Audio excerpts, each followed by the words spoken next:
covering El Tri, his view on the team from their camp. Confidence is what the Mexican team is looking for. A source within the team told me that veteran players like Gerardo Torrado, Carlos Salcido, Chicharito Hernandez have talked with him themselves and showed support and backing for Jose Manuel El Chepo de la Torre. This same source mentioned that the reason the team is so nervous is the fact they weren't able to win any home games in the Hexagonal. And from this point on, their main priority is the upcoming game in September in Estadio Azteca against Honduras. But obviously this Wednesday in Fortaleza, it's a great opportunity against a huge Brazil. But there's 8 players on the Mexican team that know what it means to beat Brazil under a lot of pressure and take away the coveted Olympic gold medal.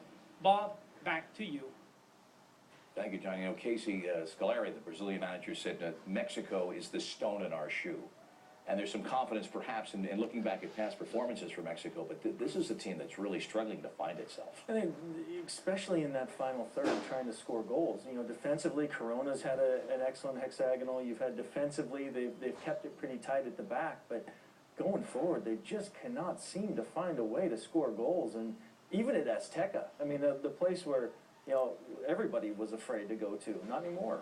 They can't figure it out. If changes were going to be made, they would have been made. Chepo de la Torre is a smart guy. He understands that there were problems, and there was plenty of times earlier to make them. And yet, once again, said, okay, well, they'll get down to Confederations Cup and everything will be fine. And once again, they go out there, and it's the same problems that we see. I suppose eventually Mexico is going to play well, and then I guess everybody will be happy, but the problems will remain. That game tomorrow is in Fortaleza.